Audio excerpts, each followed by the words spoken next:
Wesley, who played Stefan in the Vampire Diaries, was in Toronto in a Star Trek uniform. At the time, I thought, oh, he's guest starring in a role on Star Trek. Now, one day later, Variety is reporting that Wesley is actually playing a young Captain Kirk. Never mind the weirdness of that, since Paul Wesley is like 40 and William Shatner was 35 when he started playing Kirk, and this is supposed to be a 10 years younger Kirk that he's playing. So we have a 40-year-old man playing a 25-year-old. At least the rumors that circulated a while back that Jay Carnevale, who's the son of Bobby Carnevale, and Jenny Lumet, who's a producer on the Star Trek series, at least those rumors, now suddenly they made sense. They had denied it at the time. Jay Carnevale at least resembled a young Captain Kirk, and he is age appropriate, would have been. And it wouldn't have been the first time the son of a female producer on a Star Trek series cast her actual, was cast in an actual Star Trek role. See Christian Slater, who was cast in one of the Star Trek movies because his mom was a producer, or even Alexander Enberg, who was cast in TNG and Voyager because his mom was Jerry Taylor, one of the producers. But that's even besides the point. At the time, I was happy with the rumor that it turned out not to be true. And although I thought Jenny Lumet was just spreading it to see how people felt about it. You think they would pick up on it. But for some reason, folks, Kurtzman and his team, Michelle Paradise, are decided. I don't know who's given these people directions. Absolutely no one expected to see Captain Kirk in Strange New Worlds, a show about Captain Pike. Who expected this? Who decided on this? Absolutely no one. And I was a little excited to see, Captain Pike. And I was even a little excited to see that they would flesh out Lieutenant Uhura's story, although I was worried about what that will do to canon. I know some non-fans don't care, but true fans, we care about canon, and we want canon to, stay intact. And for some reason, CBS and Kurtzman and his team have just been destroying canon with these prequels of prequels. Why is James T. Kirk on this show? He has no business being on this show. Supposedly they will introduce him in season 2. This does not make any sense. It doesn't make it any better.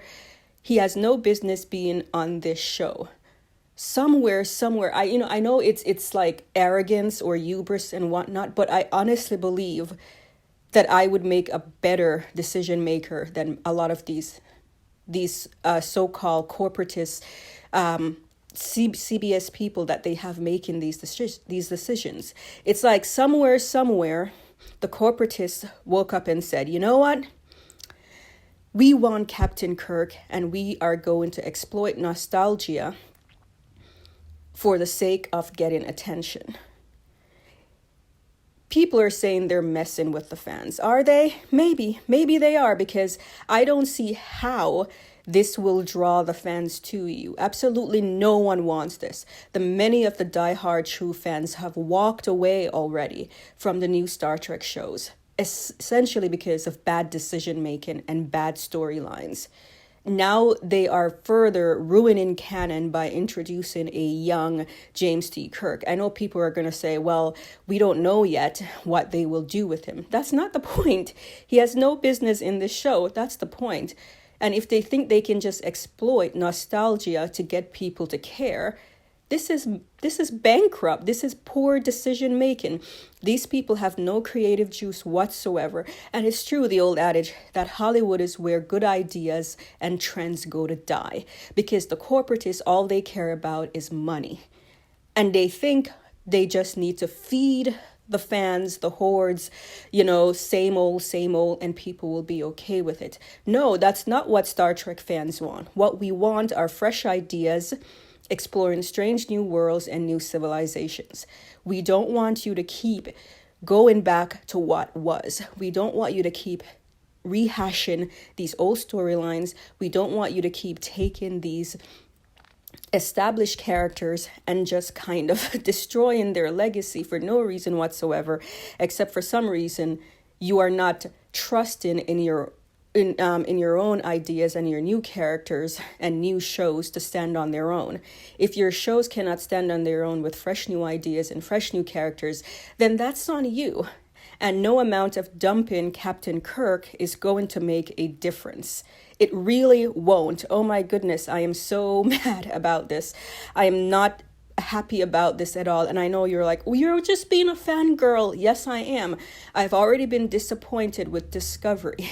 Imagine what Discovery could have been had it been a show that took place in, say, the 25th century, where they're meeting new aliens and facilitating, the Prime Directive and trying to navigate meeting strange new aliens. Imagine if that was what Discovery was about. It would have been a brilliant show. Instead, it's turned into Die Hard in Space, a shoot-'em-up action-adventure, MacGuffin of the Week type show with a lot of technobabble.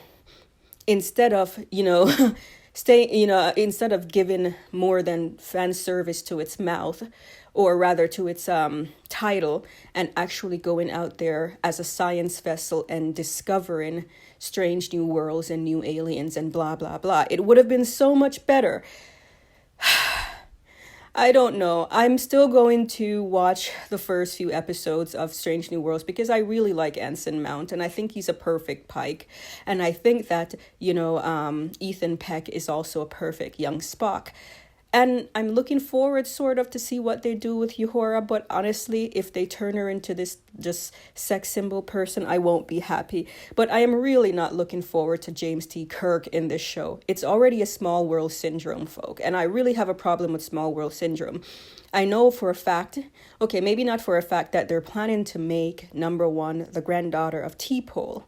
This might explain why the actress who plays T-Pole, her name is slipping me right now, suddenly showed up to a Star Trek event at Star Trek Day last year, even when she had vowed to be retired from Star Trek events. There she was on the red carpet. I suspect this is because she will be playing the grandmother of number one. So there is the small world syndrome. Let's take these characters. And it might not seem like a bad idea in principle. Let's take characters who were not very fleshed out and kind of give them something to do. Fine. But James T. Kirk is well fleshed out. He's already established. Why put him in this show for whatever reason? Anyway, folks, that's my rant because this is like off the charts. I'm going crazy right now. Let me know what you think about James T. Kirk being in Star Trek Strange New Worlds.